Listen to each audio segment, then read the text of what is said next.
Iya, Assalamualaikum warahmatullahi wabarakatuh. Halo pemirsa Antv, berjumpa kembali dalam program Bincang Tokoh, sebuah program yang tentunya akan mengulik kehidupan tokoh-tokoh dari berbagai daerah di Indonesia, di mana tentunya kita akan sedikit ya sekali lagi mencari tahu mengenai kehidupannya agar tentunya bisa menjadi inspirasi maupun juga motivasi dalam kehidupan kita sehari-hari.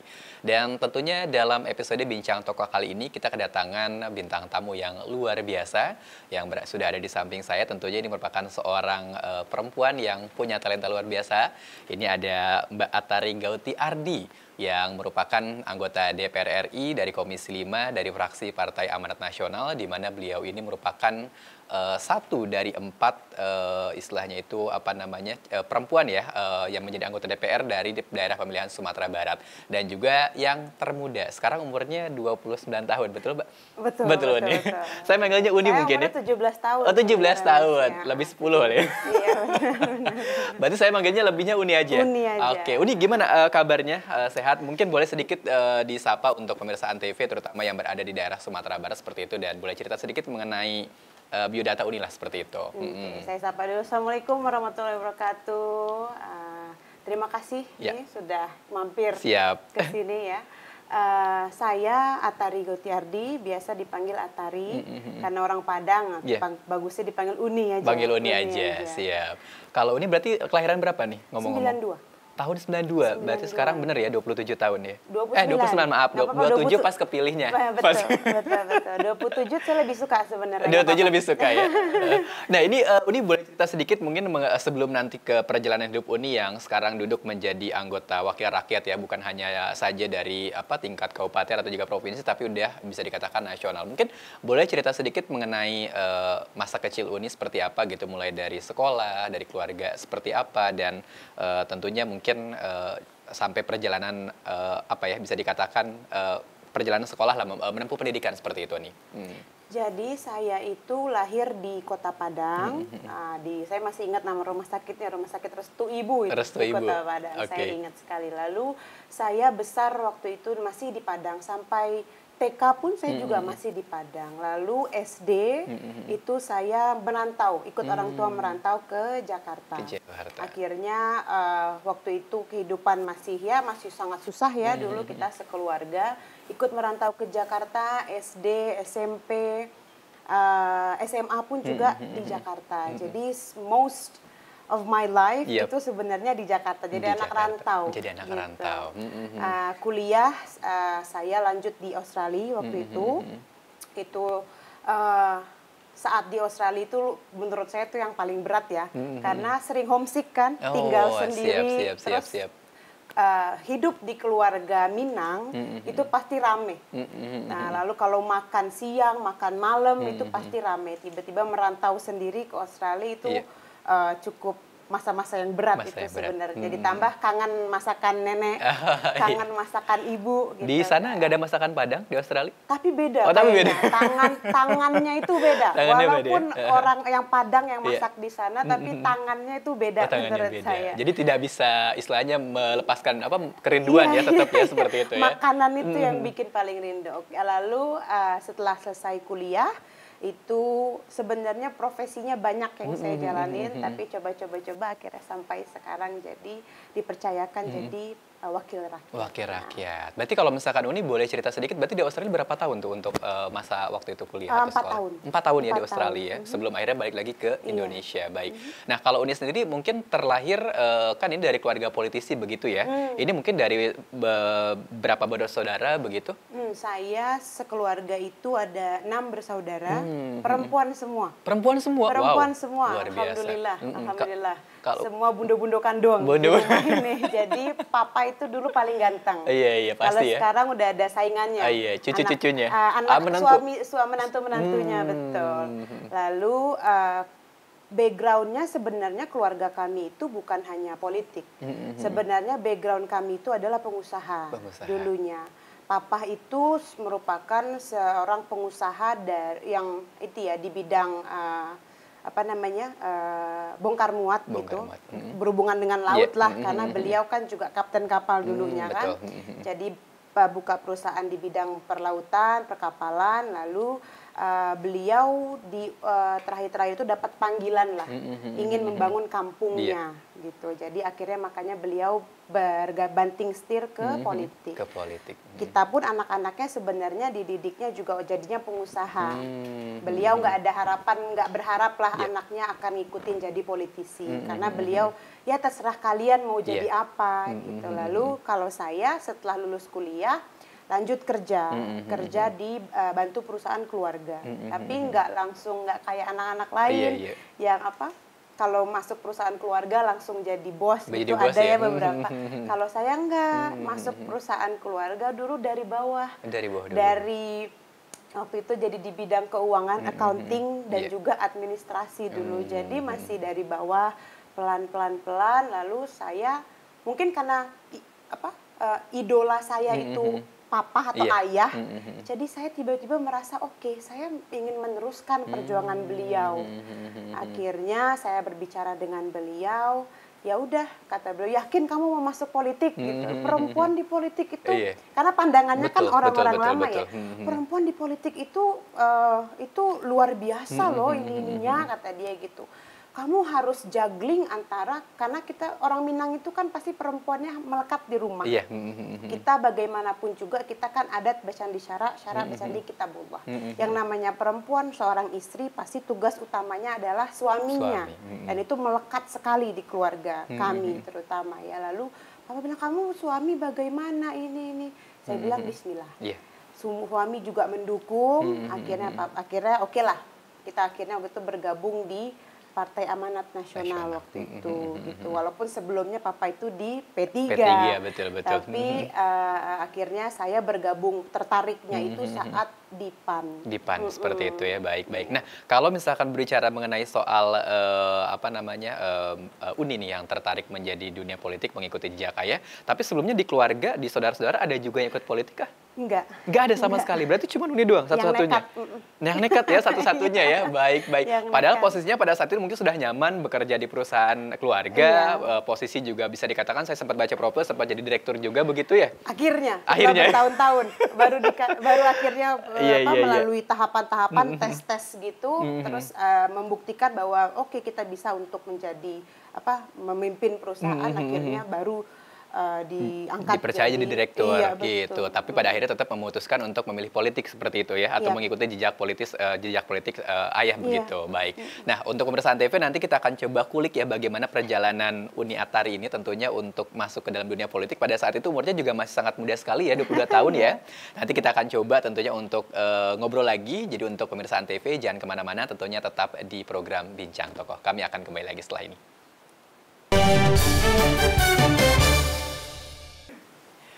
Iya, dan pemirsa TV, kita kembali dalam program Bincang Tokoh, masih bersama bintang tamu kita yang luar biasa, ada Uni Atari Gauti Ardi ya, yang tadi sudah sempat cerita mengenai sedikit kehidupan masa kecil dan juga masa sekolah beliau tentunya ketika di Australia yang kangen kampung halaman dan akhirnya memutuskan untuk terjun ke dunia politik, padahal pada saat itu posisinya bisa dikatakan sudah enak ya bekerja menjadi seorang direktur yang bisa dikatakan mungkin nggak akan pusing mikirin orang kali ya.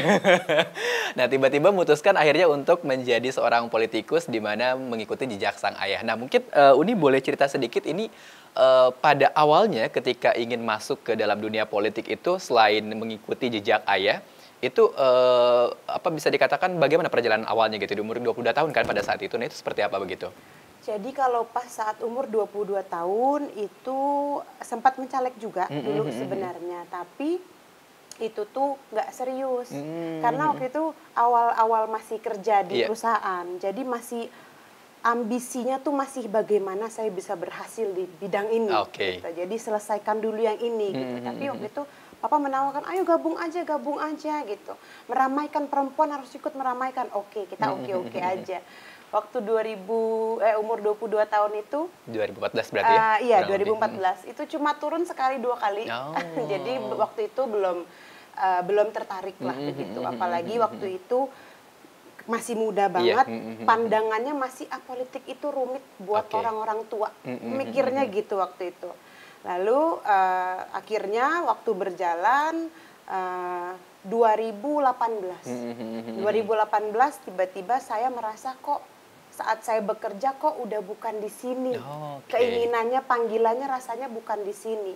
Saya jadi ibu sudah, jadi istri sudah, mimpin perusahaan sudah, kok rasanya belum tenang. Bukan belum puas, puas sudah puas, bersyukur. Tapi kok belum tenang rasanya. Nah itu tadi, mungkin karena panutan saya itu papa, sosok yang saya lihat ini papa. Jadi saya merasa, oh mungkin saya harus menjadi sosok yang berjuang untuk orang lain sama dengan beliau. Akhirnya kalau saya ingin membangun atau berjuang demi masyarakat saya, kalau saya ingin membangun kampung saya pikir oke, satu-satunya jalan adalah dengan partai politik. Karena keretanya itu, arahnya adalah pembangunan, tapi keretanya kan partai politik tadi.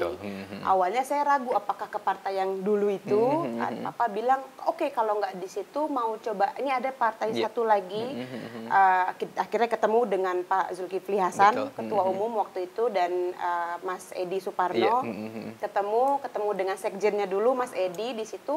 Kan masih muda ya tampilannya. Oh saya bilang, oh ini keren juga nih partainya. Ketemu ketum waktu itu habis main tenis, kok gaul banget ketumnya, masih main tenis, masih olahraga, masih puasa. Saya bilang, oh bagus. Akhirnya berbincang dengan ketum dan sekjen, tertariklah bergabung di Partai Amanat Nasional bareng dengan wasekjen muda lainnya. Tapi kalau awal mulanya sekali sebenarnya panggilan dari dalam diri dulu ya. Kalau menurut pandangan saya nih, kalau mau jadi politisi atau mau jadi wakil rakyat lah gitu, tujuan awalnya harus betul dulu. Saya nggak mau saya menjadi wakil rakyat ini tujuannya untuk kepentingan A, B, C, D, nggak mau. Jadi panggilan saya waktu itu, oke, saya pingin nih kampung saya kayak kampung-kampung orang lain gitu, yang maju, yang apa segala air bersih apa segala macam. Saya pingin juga gitu supaya perekonomiannya terangkat lah setidaknya. Ini panggilan saya, akhirnya maju dari PAN waktu itu 2019 itu betul-betul saya serius. Saya turun untuk kampanye itu awalnya nggak turun kampanye langsung ya, tapi lama deh waktunya pokoknya sampai 8 bulan itu saya setiap hari di Sumbar. Di Sumbar keliling 8 bulan full, nggak ada pulang-pulang.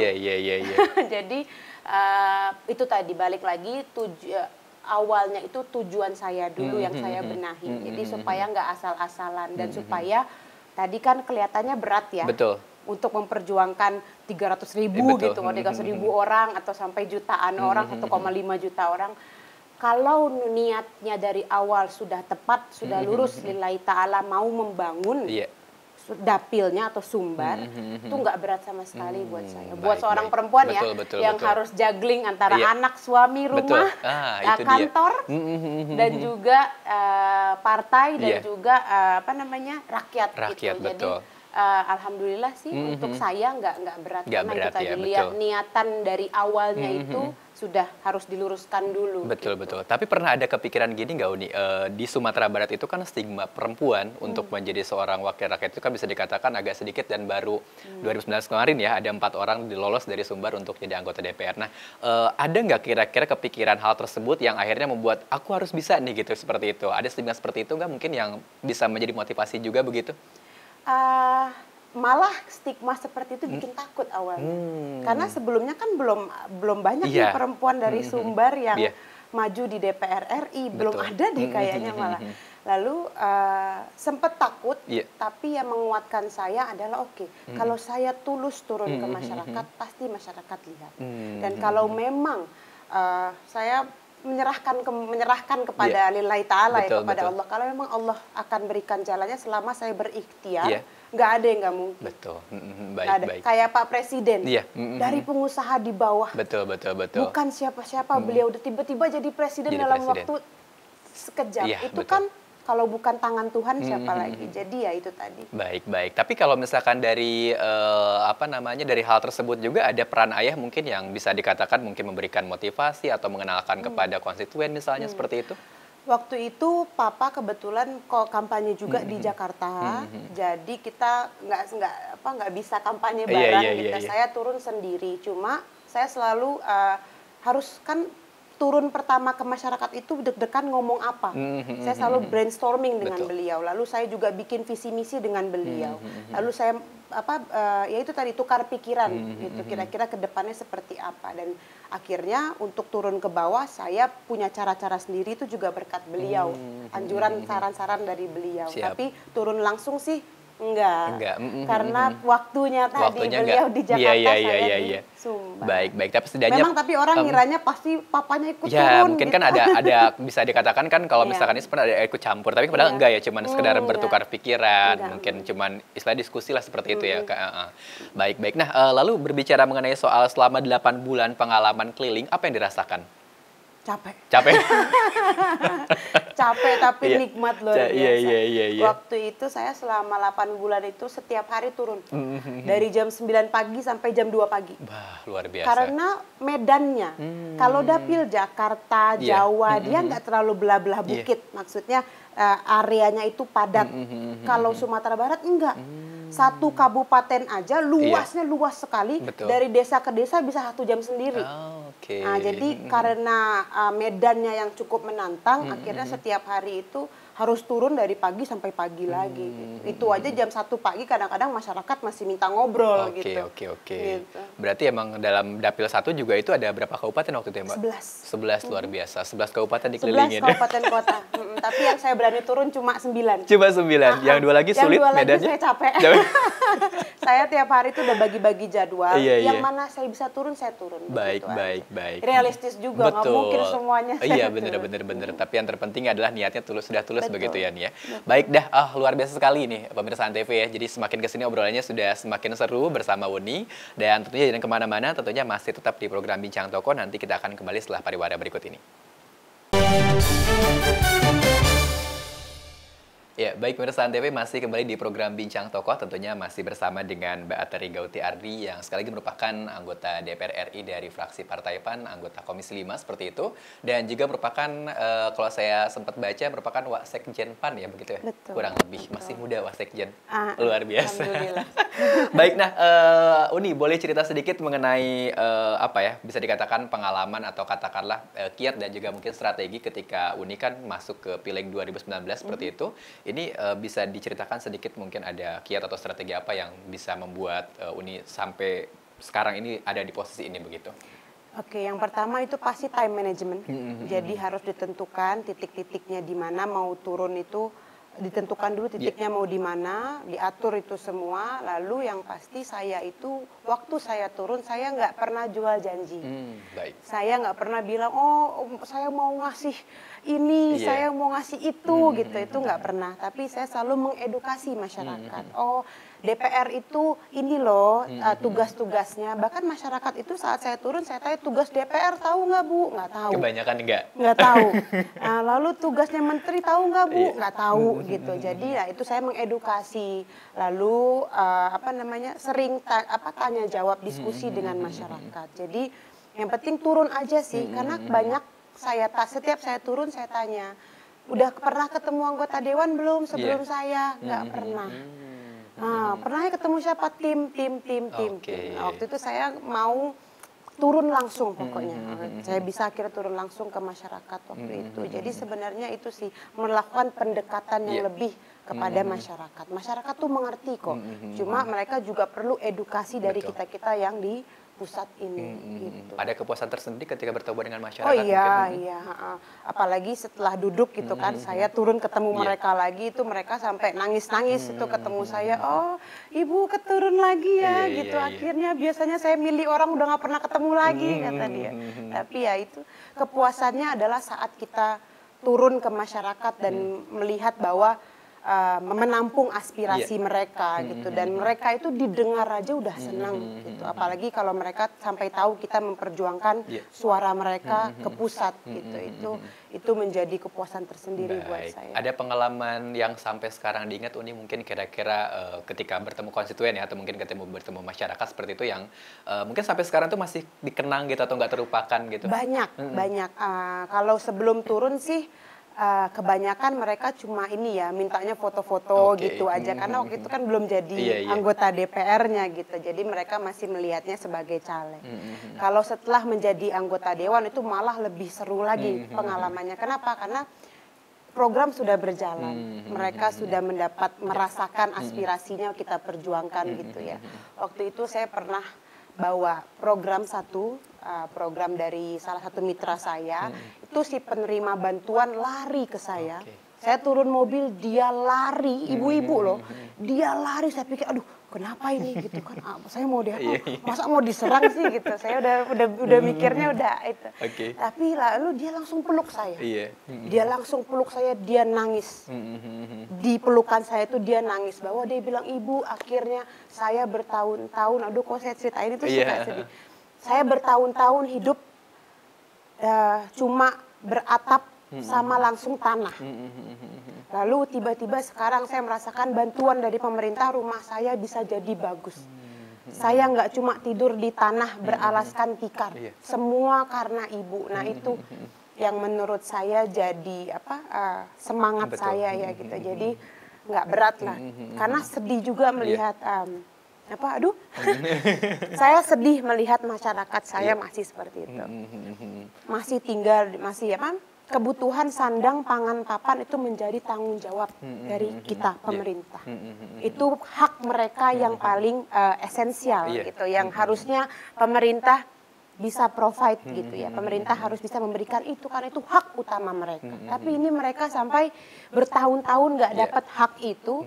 Saat saya berikan mereka nangis senangis-nangisnya, bersyukur sekali mendapat bantuan itu. Jadi ya itu yang sampai sekarang aja kalau saya ingat itu saya masih sedih ya, masih terharu lah begitu. Itu ada fotonya di Instagram saya, nggak saya hapus sampai sekarang. Nah ngomongin soal Instagram nih, ini kan ini followersnya cukup lumayan banyak ya, 6 ribuan kalau misalkan cek, dan di situ memang bisa dikatakan tidak hanya memposting tentang kehidupan pribadi, tapi juga justru malah lebih banyak tentang program kerja dan juga kegiatan ketika menjadi anggota dewan. Mungkin boleh diceritakan sedikit apakah itu merupakan salah satu bagian dari cara merawat konstituen mungkin Uni?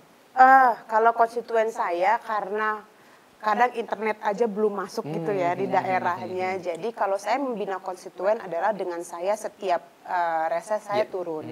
Pasti saya sebulan itu selalu di Padang. 3 bulan sekali saya selalu pulang ke Padang, ke Sumatera Barat, ke kampung saya. Itu cara saya membina konstituen dengan langsung seperti itu.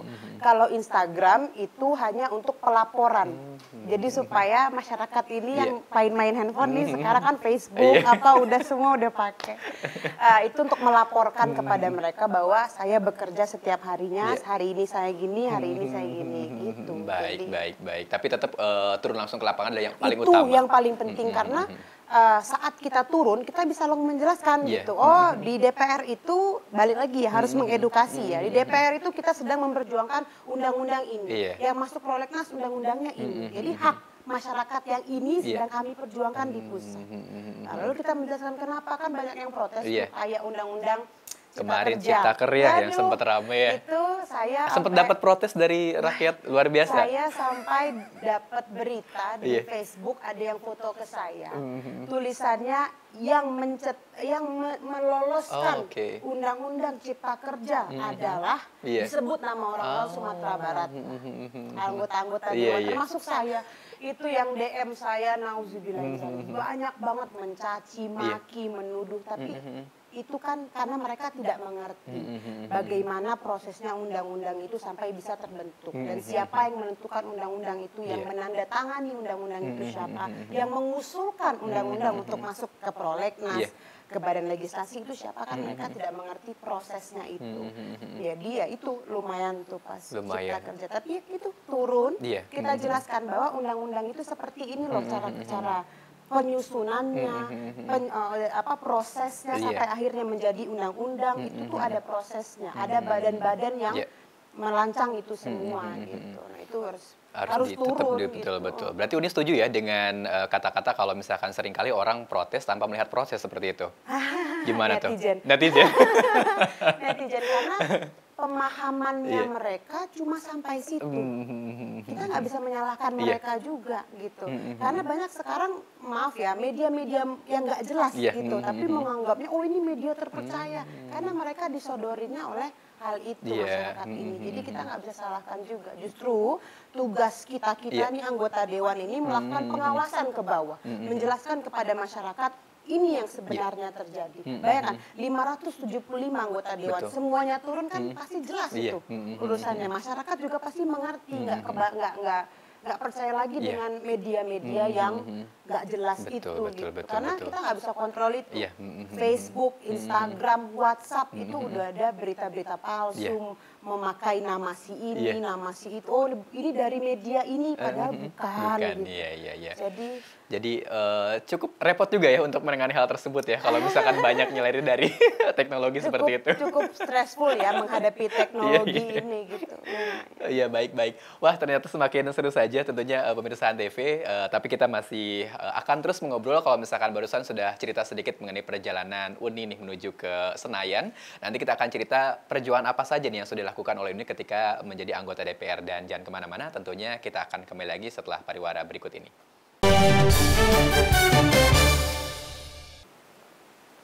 Ya, baik pemirsa Antv, kita kembali lagi dalam program Bincang Tokoh, tentunya masih bersama dengan Mbak Atari Gauti Ardi yang sekali lagi merupakan anggota DPR dari Komisi 5 ya, yang tentunya membidangi infrastruktur, desa, lalu juga transportasi, daerah tertinggal dan juga transmigrasi serta metodologi geofisika, seperti itu ya Mbak ya, kurang lebih ya. Nah, ini berbicara mengenai soal di DPR nih. Ini kan dari 2019 sampai sekarang 2021 sudah mau berjalan sekitar mau 2 tahun ya nanti Oktober.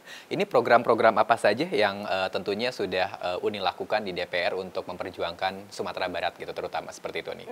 Kalau program saya tentu saja kerjasama dengan mitra saya, yaitu dari Kementerian PUPR, lalu Kementerian Perhubungan, Kementerian Desa.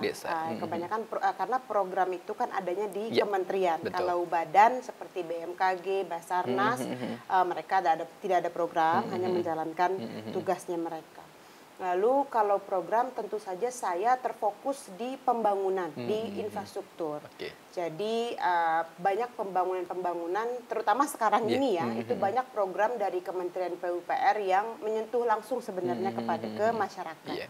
Kalau program nasionalnya ada juga, banyak juga. Saya kemarin baru bawa jalan nasional itu, jalan nasional dari Muaro Kalaban sampai ke batas Riau, batas Jambi, itu kan lintas Sumatera buruk ya.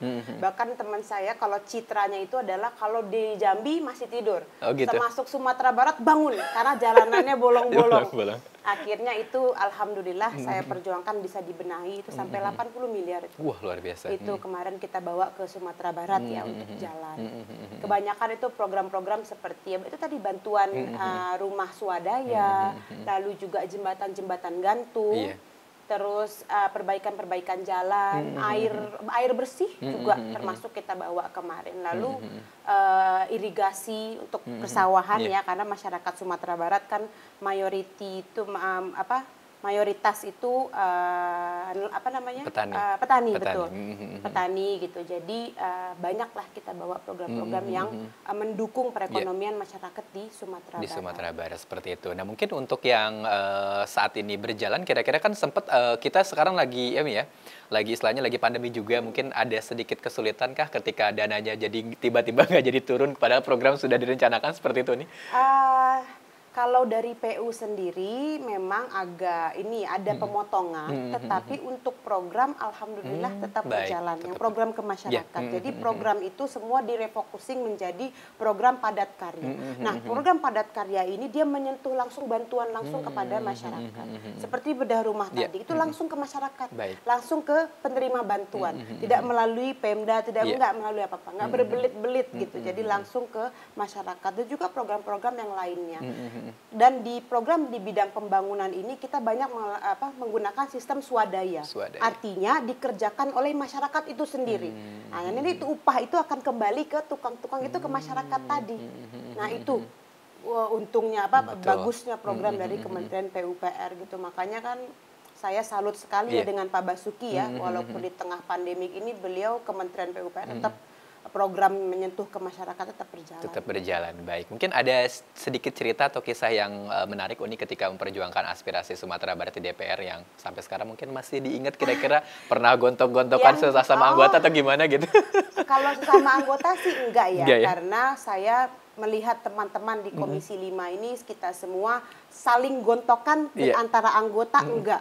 Tapi mungkin kita semua sama-sama lantang berteriak kepada mitra kita, ke menteri, ke dirjen. Oh, itu Komisi 5 seru itu kalau rapat ya, selalu saya bersyukurnya Komisi 5 ini orang-orang yang betul-betul memperjuangkan dapilnya. Makanya yang di Komisi 5 itu kebanyakan yang udah 3 periode, 4 periode. Jadi memang orang-orang yang bekerja untuk dapilnya. Walaupun orang-orang melihatnya DPR nggak kerja ya, tapi kalau saya melihatnya teman-teman, rekan-rekan saya itu orang yang sangat pekerja keras. Mereka jadi berantemnya itu dengan mitra. Ini gimana jalan ini, tolong benahi, nanti yang ini kami juga minta gitu. Jadi ada nggak sama anggota tapi dengan mitra kita selalu naik nada, itu udah biasa tuh di Komisi 5. Tapi pada akhirnya itu adalah untuk meloloskan ya pada tujuannya kan. Betul, untuk masyarakat kita gitu. Karena kan yang mengerti lapangan, yang mengerti Sumatera Barat saya anggota wakilnya gitu, yang mengerti Jawa juga wakilnya dari Jawa gitu. Jadi itu menjalankan fungsi kita itu. Seru kalau mulai rapat apalagi dengan eselon 1 ya. Ini lagi rapat dengan eselon 1 nih. Kalau lihat di live pasti aja ada aja yang marah-marah tuh. Tapi Uni ngerasa agak sedikit grogi nggak ketika misalkan kan wakil DPR juga termuda saat itu ya, harus berhadapan dengan eselon 1 dirjen-dirjen yang umurnya 50 tahun ke atas. Kira-kira itu gimana tuh? Kalau dengan dirjen enggak sih, dengan menteri pun enggak juga. Kita enggak ada deg-degan ya, karena saat kita duduk itu kan kita eksekutif dan legislatif ini kan kita saling bekerja sama gitu. Bahwa kita di sini tugasnya adalah untuk membantu presiden. Jadi enggak ada gap, ini lebih tinggi, enggak ada, semua sama gitu. Dan koordinasi antara anggota pun di Komisi 5 lancar. Jadi saya yang muda-muda itu sering diajak ngobrol dengan senior, nanti kamu kalau ngomong gini, nanti kamu ini udah nggak apa-apa, jadi banyak tukar pikiran gitu. Alhamdulillahnya yang senior juga nggak menunjukkan bahwa gue senior lo junior kayak SMA gitu, kayak kakak kelas gitu. Enggak sih, mereka kalau kita tanya gitu misalnya, saya butuh program ini, dapil jalanannya buruk apa ya, mereka kan kasih tahu. Untuk dapil kamu bisa ambil ini. Jadi nanti kamu berikan yang ini. Gitu. Jadi kita tahu enggak the blind leading the blind gitu, enggak. Jadi mereka beritahu untuk dapil ini gitu. Baik. Nah, Uni, mungkin ketika sekarang melihat Sumatera Barat dalam pandangan Uni seperti apa sih? Sumatera Barat ya, apalagi saat ini nih, setelah terkena pandemi ini nih, aduh kayak ketabok ya. Kayak saya sedih sebenarnya ya, apalagi refocusing anggaran kan cukup terasa gitu ya, apalagi bagi pemerintah kabupaten kota dan juga pemerintah provinsi. Ditambah pendapatan daerah yang sangat jauh berkurang.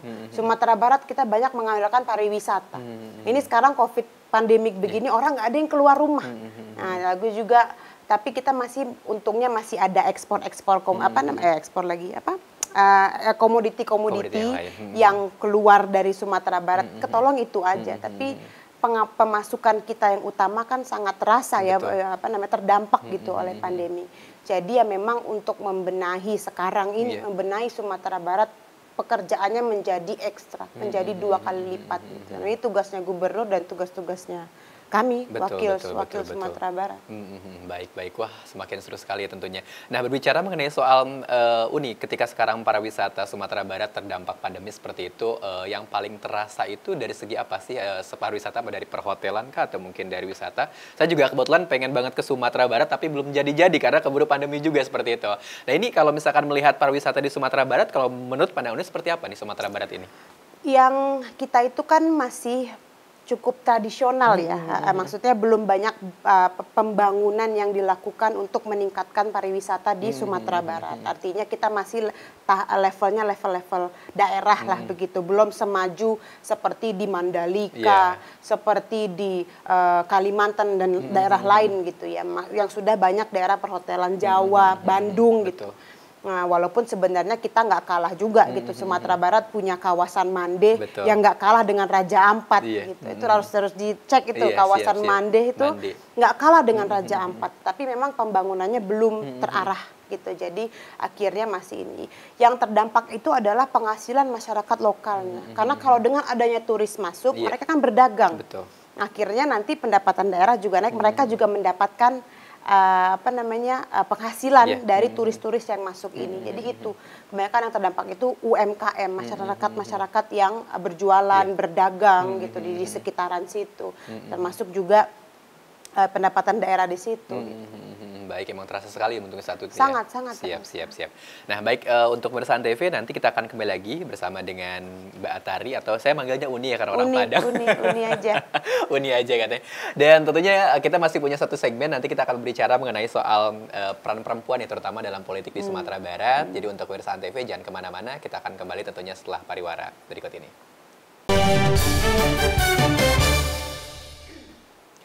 Ya, baik pemirsa Antv, kembali lagi dalam program Bincang Tokoh, tentunya masih bersama dengan Uni Atari, dan tentunya kita sekarang sudah masuk ke segmen terakhir, padahal masih banyak obrolan yang pengen saya tanyakan ya, tentunya untuk menggali inspirasi, motivasi, maupun juga perjalanan hidup Uni ini tentunya bisa menjadi pelajaran buat kita. Nah, tapi berbicara mengenai soal perempuan Uni dalam perpolitikan Sumatera Barat saat ini, bagaimana melihatnya? Apalagi kan sekarang 4 perempuan dari Sumatera Barat berhasil lolos ke Senayan seperti ini. Kira-kira seperti apa nih untuk kedepannya dan untuk saat ini begitu? Peran politik peran perempuan dalam politik di sini, kalau keterwakilan sebenarnya keterwakilan perempuan sudah cukup banyak ya, dari tahun 2009, 2014 sampai sekarang naik di 2019 naik cukup signifikan. Partisipasi perempuan dalam politik. Tapi sebenarnya saya rasa pertanyaan yang paling tepat adalah apa efektivitas dari perwakilan perempuan sendiri. Percuma juga kita perempuan banyak, tetapi nggak menghasilkan apapun untuk kaum yang kita wakili gitu. Jadi kalau saya lihat perempuan di politik sekarang ini sudah sangat hebat. Perempuan-perempuan dari Sumatera Barat seperti yang teman-teman saya yang lain dari Sumatera Barat, Bu Nevi, Bu Lusta, semua orang hebat menurut saya. Nah, mereka bisa bergabung di politik aja itu sudah sangat hebat ya. Mereka bisa bekerja dengan serius, memperjuangkan rakyatnya dengan baik, lalu juga membina rumah gitu. Jadi orang-orang yang sangat hebat, apalagi sekarang ini di pusat kami punya suatu perkumpulan yaitu Kaukus gitu ya, pemuda parlemen, dan mereka cukup aktif untuk memperjuangkan kaum yang kita wakili ini. Tetapi efektif atau tidak? Apakah sudah lahir kebijakan-kebijakan yang berpihak kepada perempuan dan anak? Apakah sudah meningkat kesejahteraan perempuan? Apakah seperti undang-undang itu ya PKS kemarin betul. Ya pelaku pelecehan seksual gitu seperti itu kekerasan seksual itu kan belum guru-guru PAUD aspirasinya kan belum bisa diperjuangkan betul. Karena ini menjadi PR juga sebenarnya bagi saya dan teman-teman ke depannya karena memang untuk berjuang sampai bisa betul-betul memenangkan aspirasi dari kaum kita ini, saya rasa PR-nya itu masih panjang. Walaupun lihat dari jumlah, dari kuantitas udah cukup, udah banyak perempuan-perempuan hebat sekali di parlemen itu sekarang.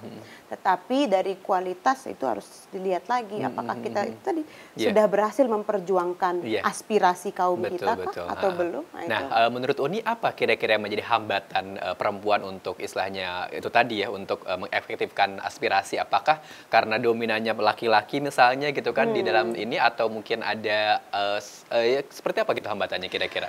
Jadi dalam DPR itu dalam menghasilkan suatu kebijakan itu kan banyak prosesnya ya, mulai dari usulan masuk lalu diperbincangkan di badan legislasi sampai masuk ke presiden dikembalikan lagi ke DPR. Jadi saya rasa dengan sistem yang sekarang ini bagi perempuan itu cukup, bagi aspirasi kita ya itu cukup melelahkan ya, maksudnya akhirnya aspirasi ini keburu angus tengah-tengah gitu. Jadi hambatannya yaitu tadi mungkin harusnya perempuannya lebih lantang lagi lebih teriak lagi kali ya atau gimana. Tapi yaitu kalau dilihat dari mata dari luar sepertinya bingung apa sih ini masalahnya gitu. Tapi saat kita di dalam, oh ya memang banyak tantangannya, banyak tantangan bagi perempuan saat ini, termasuk juga kemarin ini baru kita bahas masalah kamus. Betul. kamus besar bahasa Indonesia, arti kata perempuan aja itu masih banyak yang negatifnya. Itu kita benahi dulu. Jadi memang dari pendidikan aja tentang perempuan ini kan juga udah banyak stigma-stigma negatif ya, seperti tadi ya, perempuan kalau biasanya kan cuma di rumah gitu, dapur, kasur, sumur gitu. Nah, itu dari situ dulu kita rubah, dari cara kita mendidik anak-anak kita di rumah gitu. Lalu baru nanti mungkin kebijakannya bisa berubah gitu. Kita nggak tahu karena ini PR-nya panjang menurut saya. Karena banyak kebutuhan perempuan sekarang, aspirasi-aspirasi bagi wanita, terutama yaitu tadi ya, masalah-masalah seperti kekerasan seksual, kejahatan seksual, lalu juga anak, pendidikan itu juga masuk kepada kita. Lalu juga perlindungan terhadap perempuan, itu masih sangat lemah hukumnya di Jakarta. Jadi itu PR, bukan cuma di DPR itu sebenarnya. Bagi yang pekerja-pekerja hukum itu juga PR. PR juga, betul. Padahal perempuan sekarang sudah mulai banyak aktif ya, terlibat dalam politik, dalam hal apapun. Itu yang kita sayangkan sekarang ini. Padahal itu tadi partisipannya sudah banyak, tetapi efektivitasnya yang masih belum. Masih perlu bersama-sama dibenahi. Baik. Nah, Uni berbicara mengenai soal perjalanan hidup, mungkin ini kan pemirsa Antv mungkin melihatnya Uni dari kecil misalkan sampai sekarang sepertinya terlihat jalannya lancar gitu, mulusnya gitu kan, entah itu masalah karir atau mungkin masalah kehidupannya. Nah, kira-kira Uni pernah ngerasa nggak sih ada sedikit ya bisa dikatakan kegagalan lah gitu yang membuat itu menjadi sebuah pelajaran akhirnya Uni bisa sampai seperti ini begitu? Ada cerita seperti itu nggak kira-kira? Kalau kegagalan saya sih nggak pernah mengingat-ingat kegagalannya. Pasti saya setiap ada kegagalan saya berusaha untuk menjadikan ini sudut pandangnya saya ganti. Saya nggak memandang itu sebagai suatu kegagalan, harus saya renungi, enggak. Saya bilang berarti kalau saya di sini tidak berhasil, ini gagal, apanya yang gagal? Saya rubah itu supaya merubah jalan, merubah cara pikir saya, merubah apa yang harusnya berikut saya lakukan gitu. Karena jalan menuju sukses itu kadang orang melihat jalannya seperti ini. Padahal sebenarnya di bawah itu kita bontak-balik sana sini, mundur ke bawah, jatuh ke bawah, mundur lagi ke sini, baru naik sedikit, turun lagi ke sini gitu. Tapi kan nggak perlu kita umbar-umbar gitu, dan nggak perlu juga kita jatuh sekali langsung sedih gitu, ini gimana, enggak. Jadi kalau saya buat para perempuan itu ya namanya jatuh bangun itu wajar.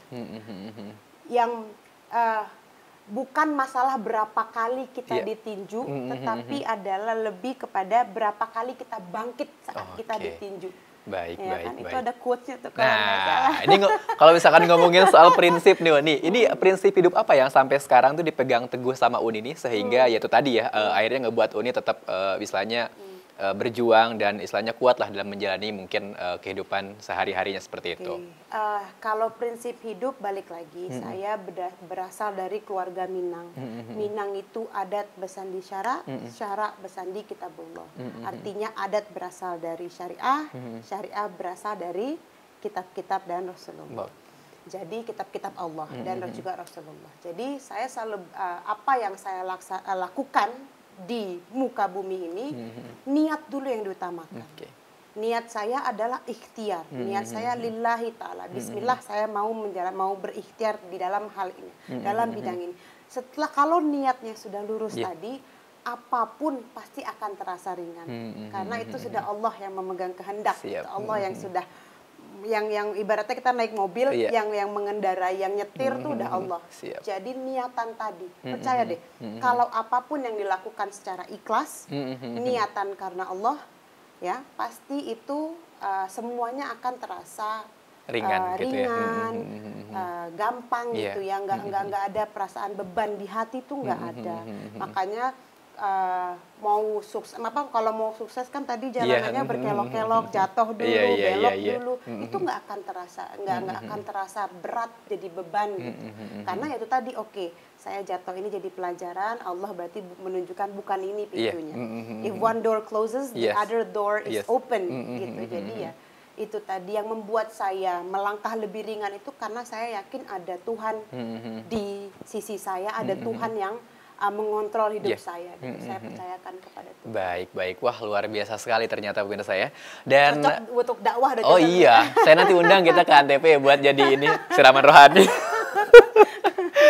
Baik, ini masih muda tapi luar biasa sekali lagi bertalenta ya pemirsa Antv, dan mudah-mudahan apa yang tadi sudah diobrolkan, kita berbincang-bincang ini menjadi sebuah inspirasi tentunya maupun juga motivasi bagi kita semua tentunya yang saat ini nonton, dan tentunya untuk pemirsa Antv itu tadi ya. Jadi kita sudah mengobrol berbincang banyak tapi sayang sekali karena waktunya memang belum panjang. Nanti kita ketemu lagi mungkin ya Uni ya, siap seperti itu. Dan tentunya terima kasih banyak untuk Uni yang sudah hadir dalam program Bincang Tokoh Antv pada kesempatan kali ini. Terima kasih juga untuk pemirsa Antv yang tentunya juga sudah mengikuti dari tadi sampai dengan saat ini.